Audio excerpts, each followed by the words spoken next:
የጀግኖቹን እህት እውነት ተናጋሪ ሄርሜላ ሚሊዮን የሚዲያው መሪ ሰበር ዜና።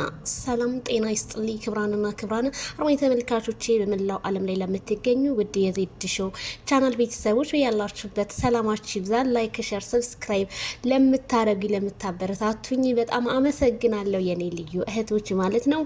እንግዲህ እንቋይ በገሬ የፍቅር ጀምአ ሄርሚዬ ከስፖርት ቤት ኦ ማይ ጉድነስ እኛ ጋር እኮ አዳዲስ ፎቶዎች አሉ።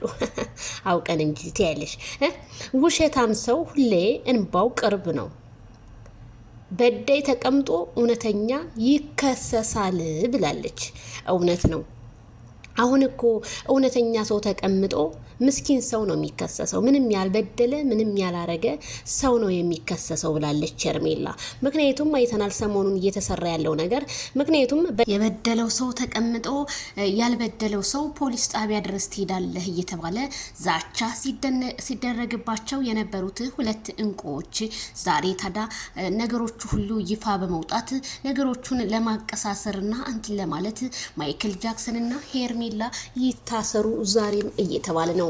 ምክንያቱም ማን ነው አሳሪውስ? ምክንያቱም አይን አይቶ ልብ ይፈርድ የለም ወይ? እነዚህ ሰዎች ምንም ያደረጉት ነገር የለም። ምክንያቱም ወይዘሮ ገነት ለህግ ቢቀርቡልን እንደኔ መልካም ይመስለኛል። ምክንያቱም ወይዘሮ ገነት በሶሻል ሚዲያ ሲተላለፍ የነበረውን ነገር እሳቸው ዝም ብለው ልጁን ደብቀው ይዘው ተባብረው እንግዲህ ከማ እንደተባበሩ ባናቅም ከነዚህ ከጀሌዎቻቸው የተባበሩትን ህግ እንዲፈታው በአደባባይ ላይ ማረግ አለብን ስለ እኔም ከዚሁ አሳስባለሁ።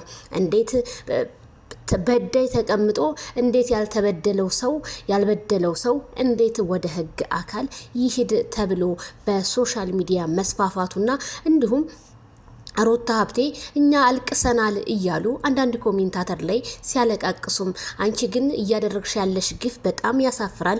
ምክንያቱም ይሄ ህፃን ልጅ የነገ አገር ተረካቢ ህፃን ልጅ ነገ በህፃናት ጉዳዮች ላይ ይከስሻል። እንዴት እናት በልጇ ይህንን ያህል ትጨክናለች ሲሉ አንዳንድ የመረጃ ምንጮች ያቀበሉኝ ነገር ነው።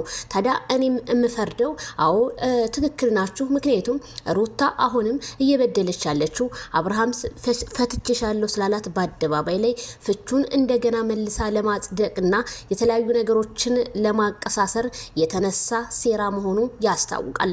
እንደምታውቁት ከ3 ቀን በፊት ኤፍሬምና ዳንኤል ሪያል ሾው ሄርሜላ ቤት ሄደዋል። ያንን ሮማንቲክ ቪዲዮ ሊያዩ ቢሄዱም ግን አይ እኔ የምሰሩትን ከሀስከበ ኤፍሬም ካላየው ሲል ማይክል ጃክሰን ጋር ጦርነት እንደገጠሙ በአደባባይ ላይ ቪዲዮውን ያየነው ቢሆንም ግን አሁንም እነዚህ ልጆች ሄርሜላና ማይክል ጃክሰን አሁንም አሳሳቢ ደረጃ ላይ ናቸው። እሱም ምንድነው እንግዲህ አብርሃም እነዚህን በዙሪያቸው ያሉትን ሰዎችን ካላጠፋ በፍጹም ማይክልና ሄርሜላ በሰላም ይኖራሉ የሚለው ነገር ዛሬም አሳሳቢ ጉዳይ ነው። ምክንያቱም አንድ ሴት ልጅ ብዙ ጥፋት አጥፍቶ ትቻለሁ አልፌያለሁ ብላለች።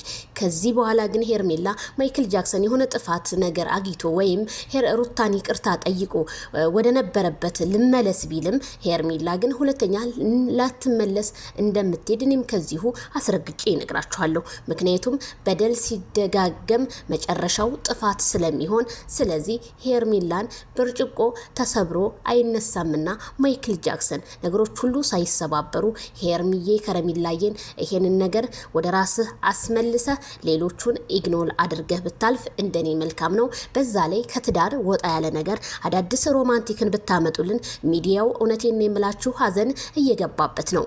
እንኳን ሚዲያ አይደለም ቲክቶክ ራሱ ምን እናውራ ምን እንበል የማይክል ጃክሰንን ቤትና የሄርሜላ ከረሚላን ቤት ልክ እንደ ቤተ ክርስቲያን ጧት ማታ እየተሳለሙት መሆኑን አንዳንድ ዩቲዩበሮች ከመረጃ ምንጮች የሰማሁት ነገር ነው። ስለዚህ ማይክልዬ እባክህ ወደ ራሳችሁ ተመልሳችሁ ወይም ወደ ኩርፍቱ ወጣ ብላችሁ ትንሽ ላይፋችሁን ቀጨት ብታረጉ መልካም ይመስለኛል።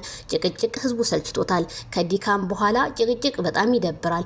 ከዲካም በኋላ እረፍት ግን በጣም ደስ ይላል። ዘና የሚያደርግ ሮማንቲክ ነገር እንደበፊቱ ብትለቅልን ሲሉ ኮሜንታተሮችህና እንዲሁም ያው አድናቂዎችህ ገልጸዋል ማለት ነው። ሄርሜላ እንግዲህ ቴኳንዶ ገብቼ ይሄንን የመሰለ ሪያክሽንን አሁንማ በጣም የጠገቡ ሰዎች ስላሉ እንግዲህ ላሳያቸው እያለ ቀብራሪትዬ በፎቶዋ ገጭ ብላው የኔ ሸንቃጣ ሸንቅጥቅጣልሽ እኮ በቃ እንደገና። አረ ወይኔ እናቴ ሄርሜላ ከረሜላ እንዴ! ያ ሰውነት በጣም እኮ ፍራም ነበረች ከማይክል ጃክሰን ጋር ስትገናኝ የዛሬ ዓመት። አሁን ግን በጣም አምሮብሻል የኔ ውድ። ሸንቀጥ በይልን። ጥላት ይፈር። መልእክቱ ይድረስ ለአንዳንድ ውሸታም ሰዎች።